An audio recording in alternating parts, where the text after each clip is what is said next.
Your aura is not mysticism. It is measurable electromagnetic architecture radiating from every cell in your body, right now, as you watch this. And you are already feeling it. That low-grade static, that sense of effort without traction, that invisible friction between where you are and where you keep trying to go. That is not a mood. That is signal interference. The field around you is shaping your outcomes before you speak a single word, before you take a single action. Ancient priests mapped it. Modern physicists measured it. They found the same thing. There is a pattern running underneath every civilization humanity has ever built. Once you see it, you cannot unsee it. And that pattern is this. Every culture, independently, without contact, without shared language, discovered the same invisible architecture surrounding the human body and spent enormous resources learning to work with it. The Vedic seers called it prana. The Taoist masters called it chi. The Egyptians encoded it into the geometry of their temples. The Kabbalists mapped it onto the tree of life. The Greek philosophers built entire schools around it. These were not poetic metaphors. These were working systems. Operational technologies for a force that every serious tradition on Earth confirmed was real, was measurable in its effects, and was the missing variable in almost every human endeavor. And here is what makes this urgent for you personally.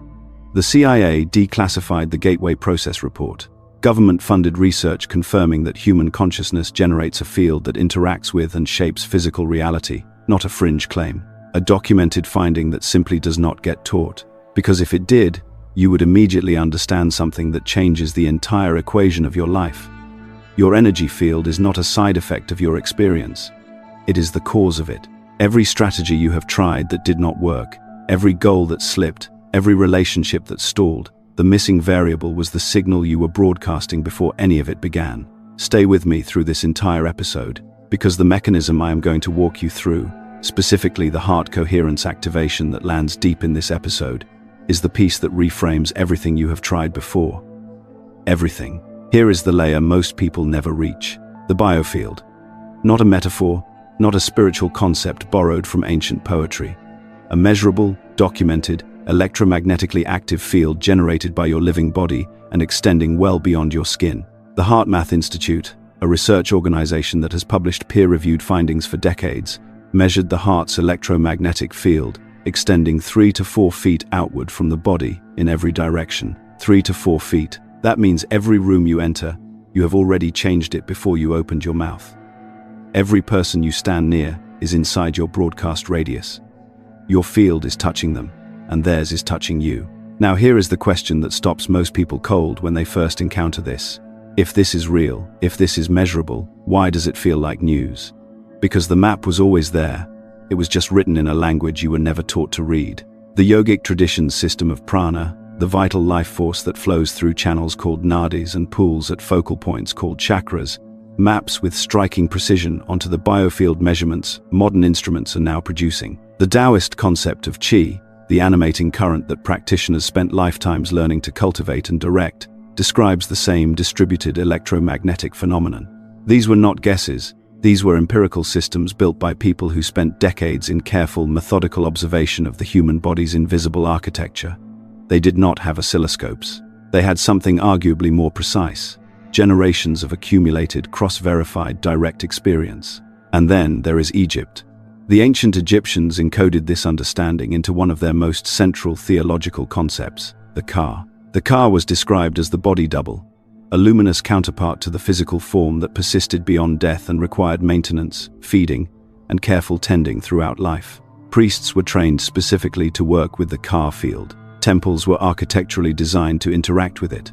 The entire funerary tradition, the rituals, the offerings, the precisely calibrated geometry of the burial chambers, was a technology for managing and preserving the field, not superstition, not primitive religion, a blueprint. The Egyptians were doing biofield engineering with the tools available to them, and they took it seriously enough to orient an entire civilization around it. So what does this mean for you? Standing here in the 21st century with all of this suddenly converging, it means your emotional state is not a private inner experience. It is a literal frequency broadcast, not a metaphor, not a poetic way of saying, you seem upset. An actual electromagnetic signal your body is generating and transmitting into the space around you, influencing the people in it. And, this is the part that lands hardest, feeding back into your own nervous system in a loop. that either stabilizes or destabilizes everything downstream. When you are in a state of chronic low-level anxiety, your biofield is broadcasting incoherence, scattered, competing frequencies that cancel each other out. The HeartMath researchers call this heart rate variability incoherence, and its effects are not subtle. Cognitive function drops, decision-making degrades.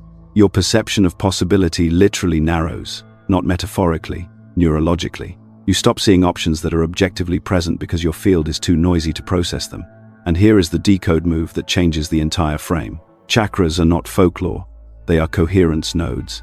Specific anatomical locations where the body's electromagnetic activity concentrates, where the field is densest, where the signal is strongest. The ancient practitioners who mapped them were identifying the architecture of your broadcast system. The practices built around them, breathwork, sound, movement, focused attention, were tuning protocols, ways of bringing a disorganized field back into coherent, amplified transmission. Actually, no. Let me say that again, because this is the piece that most people miss entirely. The practices were not spiritual exercises in the sense of being separate from physical reality. They were signal optimization. Every tradition that took the field seriously also developed a practice for working with it deliberately, because they understood, through direct observation, that a coherent field does not just feel better, it performs differently, it attracts differently, it creates differently. The outcomes in your external life are downstream of the quality of the signal you are running. This is not a belief system, this is a mechanism, and that mechanism has a specific activation point, a place in the body where coherence begins, where the signal either locks in or falls apart, where ancient traditions and modern cardiac research have both arrived, independently, at the same coordinates. But here is what the research doesn't tell you in the abstract. There is a specific, learnable, physiologically documented state you can enter, deliberately, repeatedly, on demand, that shifts your field from incoherence to amplified transmission in minutes. Not hours, not years of dedicated practice, minutes. That is the next layer. And it changes the entire conversation about what you are actually capable of. Here is the layer most people never reach, and it is the one that actually activates everything else. Your heart is not just a pump. It is the most powerful electromagnetic generator in your body. The electrical field it produces is measurably larger than the brain's, not slightly larger, dramatically larger. The Institute of HeartMath has documented this for decades. The heart's electrical amplitude is approximately 60 times greater than anything the brain generates. 60 times. The magnetic field it radiates extends several feet beyond your physical body in every direction. You are not contained inside your skin. Your heart is broadcasting outward, constantly, right now, whether you are conscious of it or not. So here is the question that changes everything. If your heart is the primary transmitter, what determines the quality of the signal it sends? The answer is coherence, heart-brain coherence, specifically. And this is where the mechanism becomes something you can actually use. When your emotional state is fragmented, anxious, reactive, scattered, your heart rhythm pattern becomes erratic. The oscillation is jagged and irregular. Researchers at HeartMath call this incoherence. And incoherence, at the signal level, is static. It is noise. It is a transmission that cancels itself before it ever reaches its destination. You have probably felt this. That state where you are trying hard, thinking clearly, pushing forward, and nothing lands. Nothing organizes around your intention. That is not a willpower problem. That is a signal problem. You are broadcasting static. Coherence is the opposite. When your heart rhythm becomes smooth, ordered, rhythmically consistent, the signal sharpens. Actually, no. Let me say that again. Because sharpens does not capture it. The signal transforms. It stops being noise and becomes something closer to a laser, a coherent electromagnetic field that carries your intention with precision and amplitude. Your brain synchronizes to it. Your nervous system shifts into a parasympathetic state. Your perception expands. And here is the part that should stop you completely. The people around you synchronize to it too. Roland McCraty, the research director at HeartMath Institute, documented this in a series of studies that most neuroscience textbooks have never touched. When one individual enters a state of genuine heart coherence, the brainwave patterns of people nearby begin to entrain to that field. Not through words, not through behavior, through electromagnetic transmission. Your coherent heart field literally reorganizes the neural activity of people in your presence. You become, in the most measurable sense, a frequency anchor for your environment. Now let that decode fully. Because this is where the ancient world snaps into focus. Every contemplative tradition that ever existed built its highest practice around the heart. The Sufi concept of the qalb, the spiritual heart, as the seat of divine perception. The Egyptian understanding of the IB, the heart-soul, weighed against the feather of Ma'at at death. The Christian mystics who spoke of the heart as the organ of prayer, not the intellect. The Vedic tradition's Anahata chakra, the heart center described as the bridge between the lower material frequencies and the higher spiritual ones. These were not poetic metaphors, they were instructions, precise, functional instructions for activating the primary transmitter. And pranayama, the ancient yogic science of breath, was the tuning protocol. Modern research confirms what Indian sages mapped thousands of years ago. Slow, rhythmic, heart-focused breathing, at approximately 5 seconds in and 5 seconds out, produces a measurable shift in heart rate variability. HRV, the variation in timing between heartbeats, is one of the most reliable markers of autonomic nervous system balance. And when HRV becomes coherent through this breathing pattern, the entire biofield reorganizes. The shift is not subtle. It is physiologically documented. It happens in minutes. Here is the civilizational example that should rearrange how you think about religious history. The great cathedrals of medieval Europe were not built to impress. They were built as coherence chambers. The geometry of their proportions, the resonant frequencies of their stone interiors, the specific placement of their altars, all of it was engineered to support a particular internal state in the people gathered inside. The architecture was a technology, and the practice of communal prayer, synchronized breath, synchronized intention, synchronized emotional focus, was a mass coherence protocol. Thousands of people simultaneously generating coherent heart fields, creating a collective electromagnetic event that ancient architects understood and modern builders have completely forgotten. Prayer was never about petitioning an external deity. Prayer was a coherence protocol. It was the deliberate synchronization of heart rhythm, breath, and intention to shift your field from noise to signal. The mystics knew this. The architects knew this. The initiates in every tradition were taught this as foundational technology, and somewhere along the way, the mechanism got buried under the metaphor. The decode is this: you were taught to think of prayer, of meditation, of spiritual practice as something you do for its own sake, a kind of invisible transaction with an invisible force. But the mechanism is electromagnetic. The shift is measurable. The effect on your environment is documented. You are not hoping to be heard. You are restructuring your own field, and, in doing so, restructuring the field around you. This is the activation switch, not a belief, not a philosophy, a practice. 5 minutes of slow, heart-focused breathing shifts your signal. 20 minutes builds coherence that persists for hours, and sustained coherence over days and weeks. Here is where it gets interesting, because what begins to happen in your life at that point is something the next layer addresses directly. And what that next layer reveals is that coherence alone is not enough. Because some of you have tried the breathing, you have tried the meditation, you have tried the intention setting, and something still blocks the signal. Something in the architecture of your own field is interfering. Here is what that interference actually is, and once you understand it, you will never think about your past the same way again. This is the layer no one wants to name, because naming it means accepting that some of what has been holding you back is not circumstance. It is not bad luck. It is not the wrong timing, or the wrong connections, or the wrong market. It is frequency debt, accumulated, structural, carried in the body itself. Unresolved trauma compresses the biofield, not metaphorically, structurally. When an overwhelming experience occurs and is not fully processed, not metabolized, not integrated, the nervous system locks a portion of its electromagnetic coherence into managing that unresolved charge. The field collapses inward around it. Like a broadcast antenna with a physical kink in its structure, the transmission still goes out, but it is distorted, weakened, carrying interference patterns that contradict the signal you are consciously trying to send. This is why you can know exactly what you want and still not move toward it. Why you can repeat affirmations with genuine intention and still feel nothing shift. The conscious mind is sending one signal. The body is broadcasting another, and the body's signal is louder, it is older, and it has been running far longer. Limiting beliefs operate by the same mechanism. But here is how to think about them precisely. A limiting belief is not just a thought you keep thinking. It is a low-frequency standing wave in your field.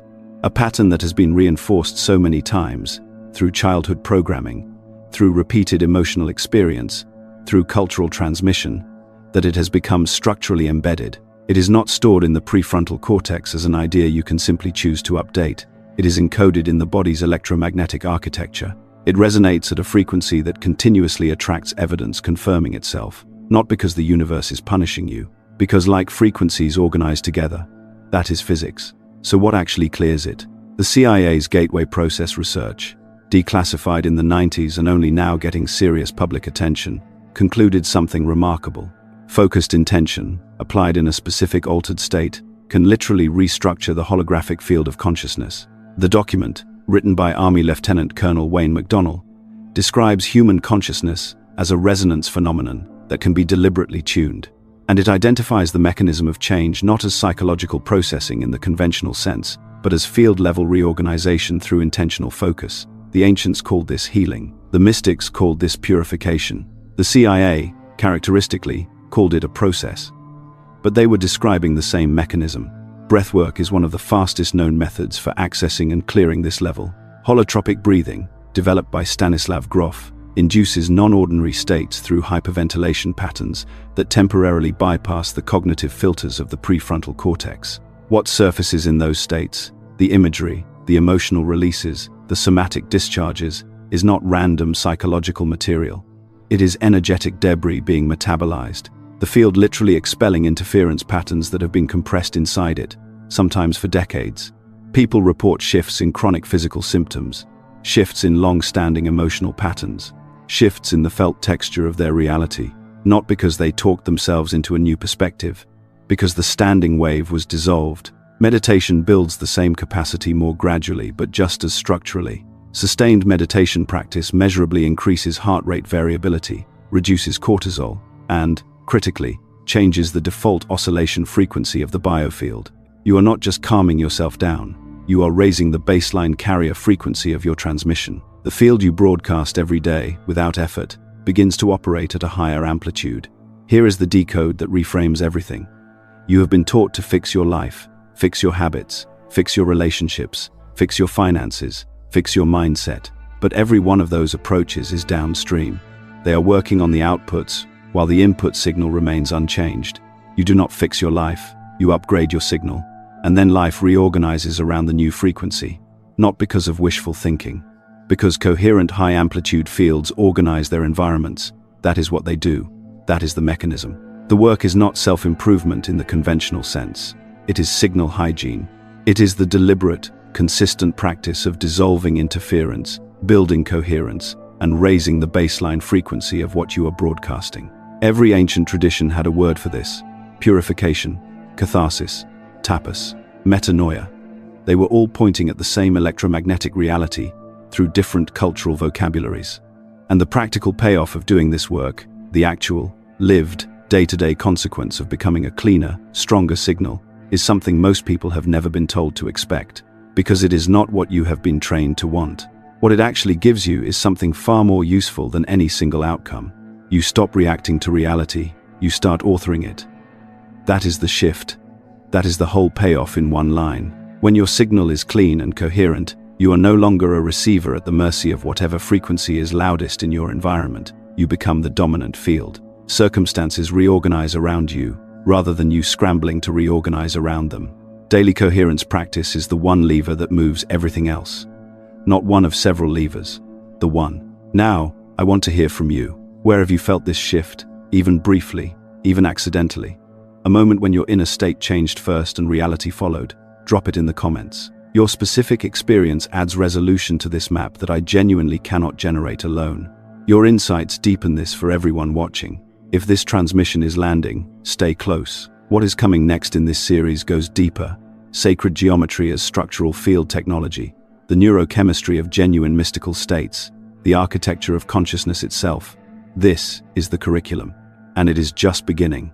You were never separate from the field. You are the field. Awake. See you at dawn. Drop your coherence practice below.